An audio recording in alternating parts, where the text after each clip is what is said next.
words of wisdom today come from two people. One is Patch Adams. Patch Adams is the doctor that believed that laughter and joy had so much to do with healing the body. Yes. And so he dressed in a clown outfit when he visited his patients in the hospital and just tried to bring joy to the bedside.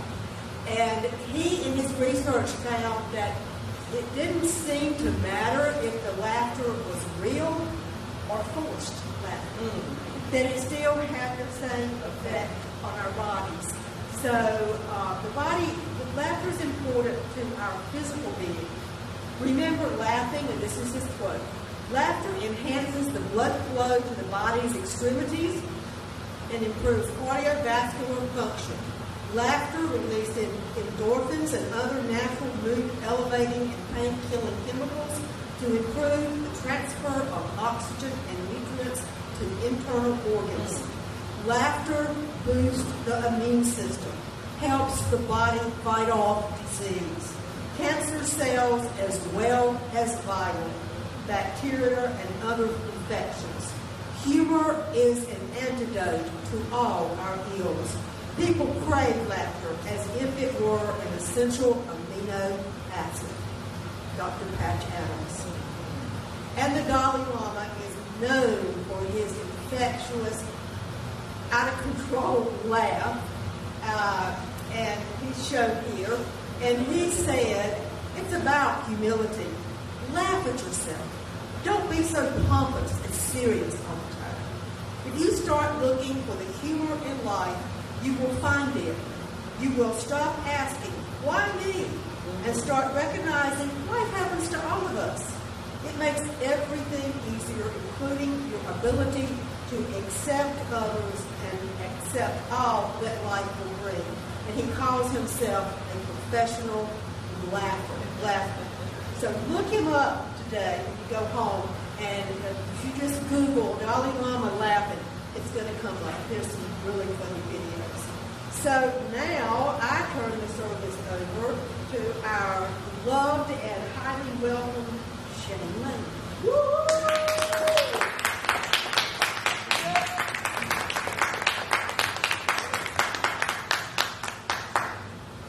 Thank you, everyone. Thank you for this. Can you hear me okay? Yeah. Good back there? Excellent. I just wanted to say thank you to Melba, to Ashanti, to Liz, to Ryan, and to everyone who is responsible for, putting on Wedgwood services. So if we can just all give a quick round. Excellent. I'm just letting you know it's been 10 years since I've been inside a church at all. So it's okay. I am just taking this all in. It's been very interesting for sure. I like in the the extravagant welcome at the end. There was a part that I underlined. Just being open to everyone who wants to come through and who is just curious, and that really struck to me. So I just want to say thank you for also allowing me to feel comfortable in a space that doesn't really bode well for people like me who are kind of little. I'm still, as you can see, I'm still a little ooh, you're probably looking at me ooh, he's a comedian. Okay, but I will tell you, one thing that's the same between doing comedy shows and going to church is that no one likes to sit in the front row. Exactly. Because you have to be. You never know what will strike down. You gotta be. But sharing parts of the personal story as well. I'm going to give you a little bit of my personal life now. Yes. My personal life now, I actually run Acronym Entertainment. Acronym Entertainment, it is a comedy production service that specializes in booking LGBT entertainers, female identifying entertainers, and most importantly, entertainers of color. So basically everyone who has not had a chance to share their voice in the entertainment industry, because unfortunately it's still a very cis white, male, straight dominated world. So even last night in this space, we did have our own comedy show here last night called QC Hilarity. So Liz came through, she came through to support, And the first thing that always comes up with anyone who comes to the show here, they're like, Shaine, this is a church. And I'm like, I'm aware this is a church. I'm aware. So I just, same deal with what I kind of experienced coming here first. Like, people sometimes feel weird going into a church. They have different backgrounds with it. So to ease everyone's pain or just make it feel a little bit safer in this area for comedy shows, I always make people shout out their favorite curse word. And like, after that, they just go, yes. I've been waiting to curse in church since 7. Yes, wanting to do it. Cross off the bucket list. So people at home, go ahead and curse at the computer, whatever you feel. Go from there. So yeah, that's a little bit of what I do now, is that I entertain, do comedy, do stand-up. A little bit of my personal story from a childhood. I was also raised in a church. I actually have a lot of people in my family who were priests, pastors, very long line of things. So growing up, I was raised in the church. I actually spent most of my time in the church with a nursery. My grandmother, she was the minister of the Sunday school service. So I would always spend time with her in there. Like, from when I was a small baby, I would start there. And then as I got older, my mom would be like, do you want to come to adult service with me? I said, no, I want to stay with the kids. I want to stay with that, like, as we saw the video, that just levity of laughter and enjoyment. And so probably, I want to say, like, up until 11 years old, I stayed in the church, the Sunday school service, learning all about the Bible and religion through maybe like 2 to 3 year old eyes. So that's like the kind of background that I've always had for religion. Is like, you can, educate people and enjoy religion and spirituality, but in a very levity and not so serious way. There was actually a part in my life where I had to be separated from my family. My grandmother was no longer around. My mother had to go to rehab. I had to be separated from my sister. She went off to her dad. I had to go to a foster family. And that foster family was overtly and just zealously, just everything that you can imagine, stereotypical religious Christian family.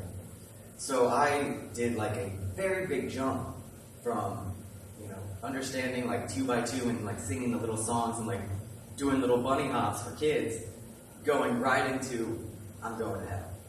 So that was like, that was a big switchover for me.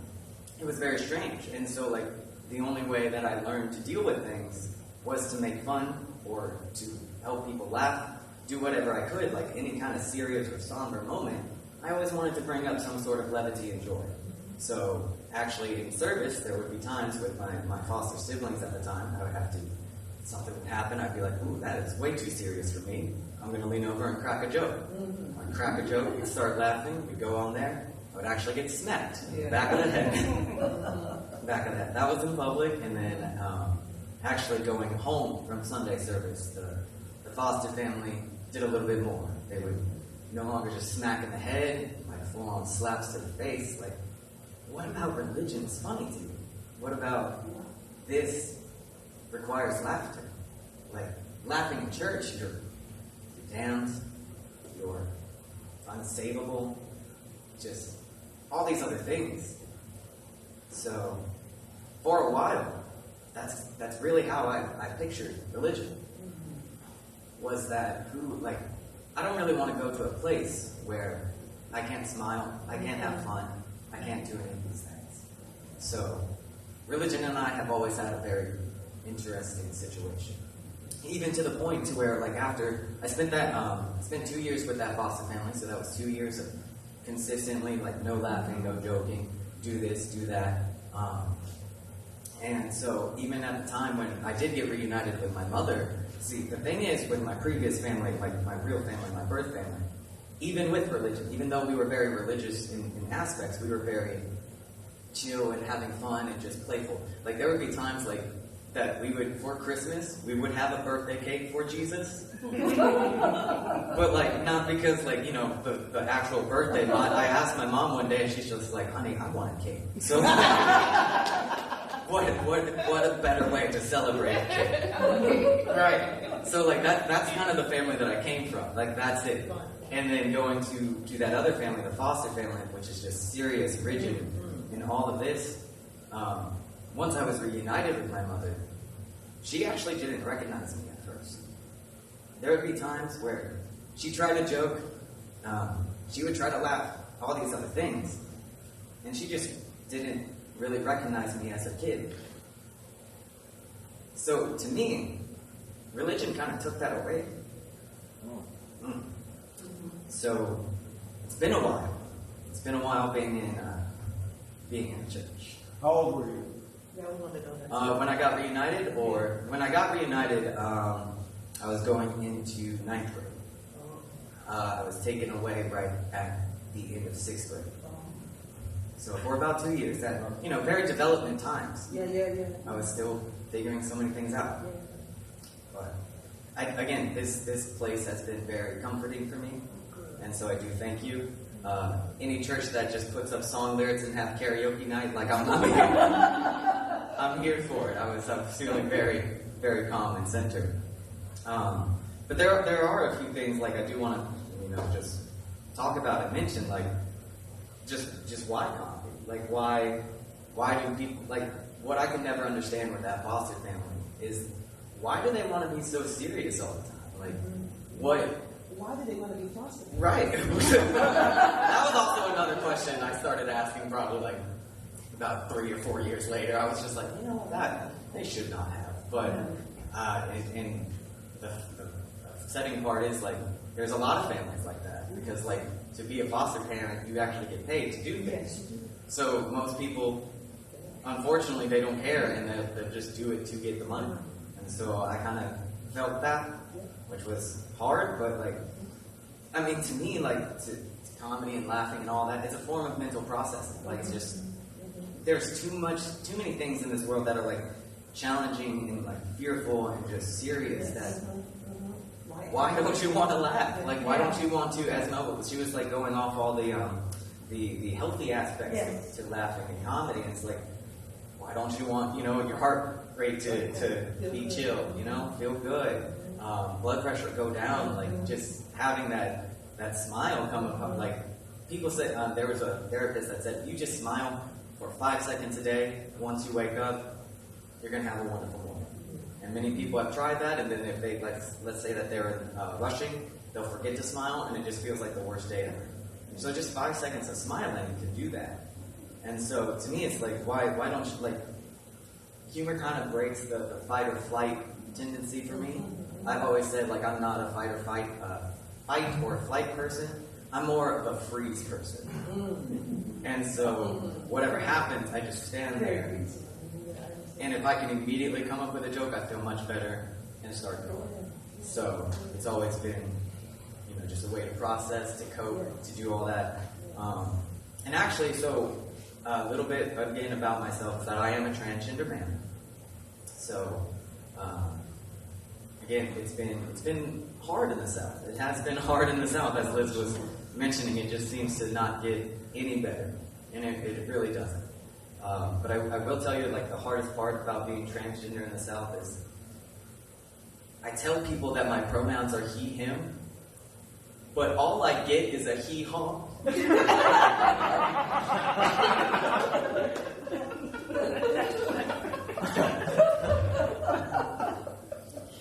And my trans sisters, their pronouns are she, her. Southerners hear sheep herder.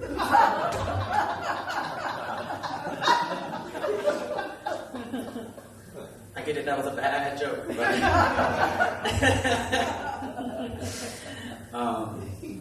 Actually, the very first time that I ever came out as a transgender man was on stage, like to a comedy show.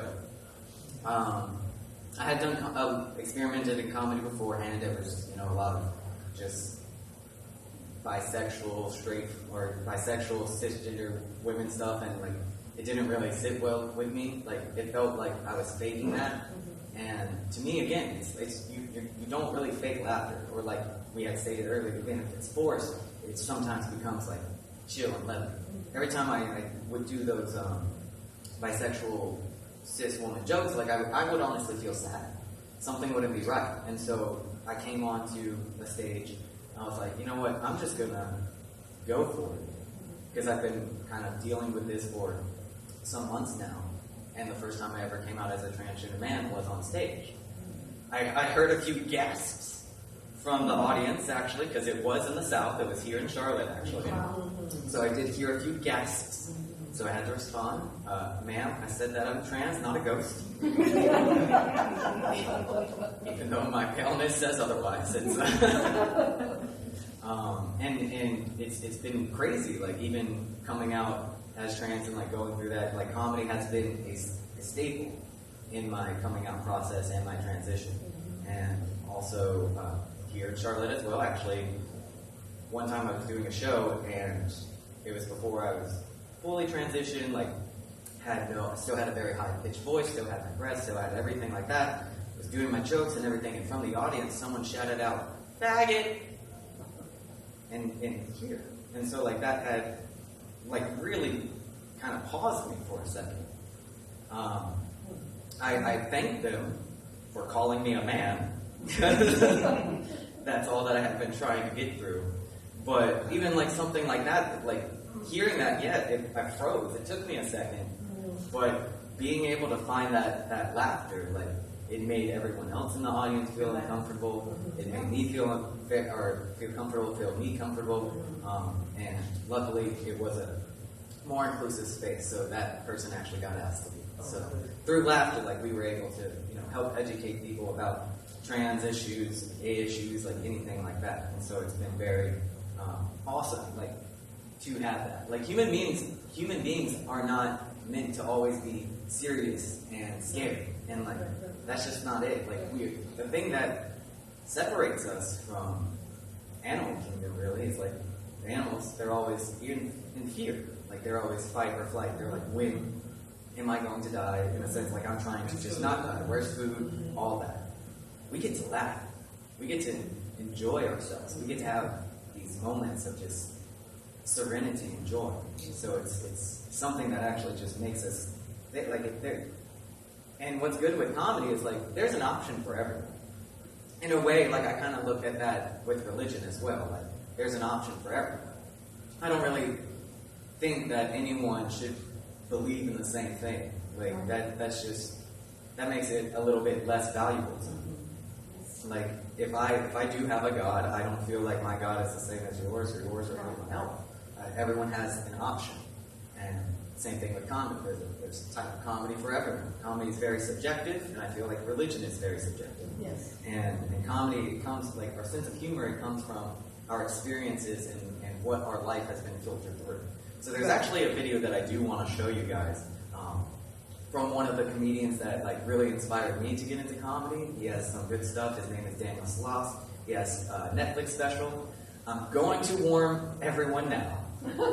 There are some languages in here that may not be suitable for church, but remember, we are a community of curious and creative spiritual seekers. Yes. So I do want to go ahead and play that video for him and just get your thoughts on everything afterwards as well.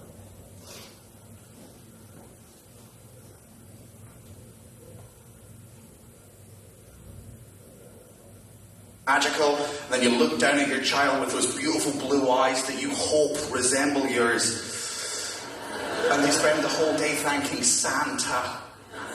You know that disappointment that parents feel in that moment? That's exactly how doctors feel whenever you thank God. Mr. Darcy, we are delighted to announce that your cancer has gone into remission. Oh, thank the Lord.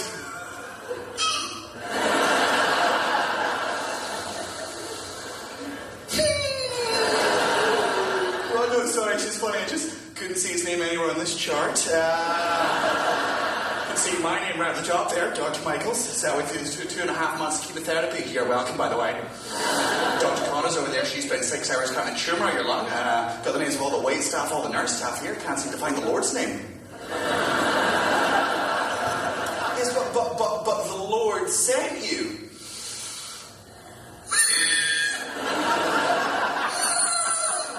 He did. He certainly didn't chip in for that medical degree. If I remember correctly, you came to me, I diagnosed you, and then I specified the treatment. In fact, if I cast my memory even further back, he's the one that gave you cancer. Why? Maybe because you're an ungrateful fuck. Thank you. Oh my God. Yeah. Scottish comedian Daniel Sloss, he's one of my influences when it comes to comedy. He did that joke in Indiana. Oh no. 40% of his audience got up and left. Oh. And if you watch some of his Netflix special, he actually talks about the experience that he had dealing with Indianians and that joke. There was one person that actually was so livid, they decided to show off their gun to him because of the joke that he gave. And at that moment, it became, a threat. It became, they had to get him off stage. They had to figure out what's going on from there. The guy with the gun was still in the lobby area complaining to the people who put on the comedy show. He was like, that boy is awful, that boy is terrible, all of this stuff. And so much for freedom of speech, yeah. But just after, what I really like about this comedian is, he went up to the guy afterwards, even being threatened with a gun. He took that moment to just kind of ask and talk with him, ask where he was coming from and why that is upsetting. Turns out that guy did just go into remission. So, with the cancer. Yeah.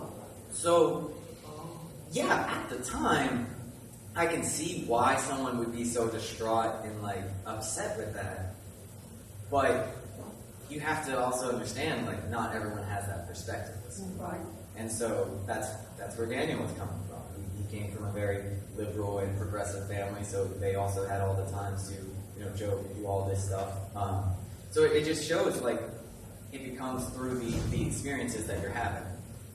Even with me being trans, I did some jokes and shows in Florida. I survived, don't you worry. I'm here. But that was right around they passed the Don't Say Gay bill, and I was like, okay, I won't say gay. I'll say homosexual, call myself a fruit, all these other things. Nowhere does it say trans, so I just went all into it. And it just shows it's just your experience that you go through with it. And I do just want to go over just a few other things before my time kind of ends. Take your time. By the way, stand up now.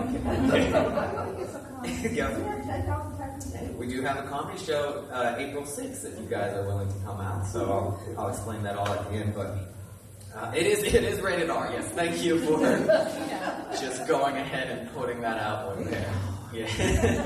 Go ahead and start thinking of your favorite curse word now. So shout it at the top of your lungs. But yeah, so I just want to kind of go over benefits that I've learned with comedy and laughter and what it means to me. Nova was talking earlier with Patch Adams that it's good for your health. You feel buoyant, you feel uplifted, you feel just joyous itself. It actually has actual physical remedies, your blood pressure goes down. You kind of just have an increased oxygen intake, so you calm down yourself. To me, it forms connections. I've met a lot of people through doing stand-up comedy, and a lot of people have come up to me after shows that didn't know I was trans or didn't expect that to happen, and they came to me after shows saying they're going through something with someone in their family who is currently transitioning. So I'm still in contact with a lot of people that I've met throughout the country, helping their family members go through that transition and helping the person who was at the show kind of be able to process and deal with all these things. The biggest question I get is how do I support someone if I don't know whether I believe that? or I don't understand, or I don't know what that is. And it's very similar. It's like, it doesn't matter about you. Like, what they're going through doesn't matter anything to you. The best thing that you can do is support it. The best thing that you can do is just be there for them. That's really all that. Okay, my time.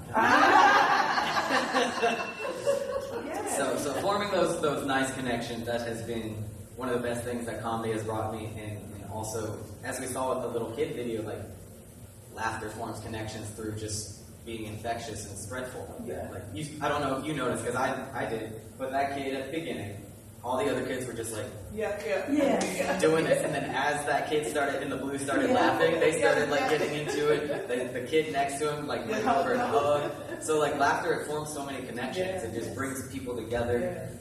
It even like what I really enjoy about comedy is that it breaks through taboos. Like from that story of being in the foster kid with that family, I never understood why there were things that we couldn't talk about or things that we couldn't joke about, so that's always been like my avenue where I want to go. Like, what can I do through comedy that can actually bring light to a taboo subject? Or like, what can I talk about to actually educate someone about something? So I just love that it breaks through kind of taboo topics, and it really just shines a light on awareness on things that are going through today. And there was also kind of lightens the heaviness that is just existential dread, because I don't know if I'm the only one, but every day I'm like, why? So it just there's a quote from he's a politician and a comedian. I believe his name is John Fugelsang. I don't know if anyone says so. Okay, so he has a quote that comedy has to be really good because the news is extremely bad. And so that's exactly, like, I cannot remember the last time I looked at news. I think I opened up my app one day and I saw that the first thing that it said, it was like, in 2046, scientists think that an asteroid will hit Earth. And I said, that's enough today. Yeah. I'm done with that.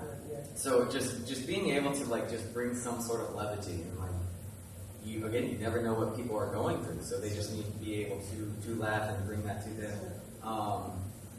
And it just because of that, like it brings lightheartedness to the heaviness that is life.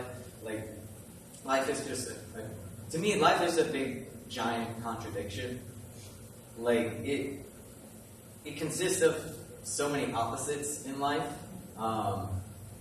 No matter, like, let's say you're in a professional setting, you have to be all these other ways, but you're not all these other ways. Like, we're human, we're not just rigid and stoic and all these other things. And, like, even though we want stability and certainty and all these other things, like, life is just so unpredictable that you don't know when it's your last time. So why not just laugh through all that you can? So I do want to kind of read one thing that I do like. I saw a quote earlier. Actually, Mel had sent it to me.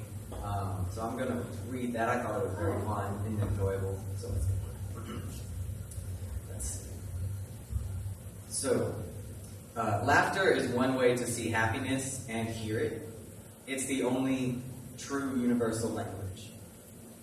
Whether you don't know the setup or punchline, if you see someone laughing, you start laughing. They may be speaking Spanish, they may be speaking Dutch, but if you see laughter, you want to be involved. You want to be in that joyous moment. And so laughter, it's happiness made visible and audible. Laughter is the sound of joy, yet it's not joy's only sound. Sorrow is a sound of joy. For behind the sobs and the tears, there yearns the desire for joy, and joy cannot exist without the sorrow, and vice versa. I don't know if I would have been on this path that I am now of being a comedian and all of that, if I had not gone through what I had gone through with the foster family. I can't. Maybe I'm an astronaut in a different parallel thing or something else. So, to me, laughter is just it's a gift. It is a gift, and it's an ever so fleeting gift. And while I'm on this earth and in this plane and living this life, I'm going to laugh my ass off. So I just wanted to thank you guys for having me speak today. Thank you.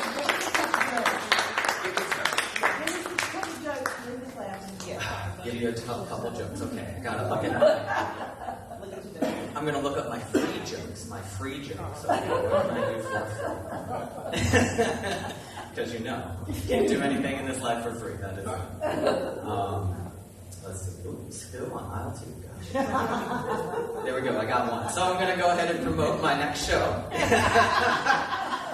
April 6th, I'm going to be hosting a show at Billy Sunday in Optimist Hall. Billy Sunday is also a very, I believe it's woman-owned and LGBT hired. Send it. Okay, I'll send it to them. April 6th, it is a Thursday, and we will be featuring comedic talent, like I said, LGBT, female identified, and BIPOC comedians as well. So April 6th, I will send it to Liz, and hopefully I will see many of you there. Thank you. Thank you.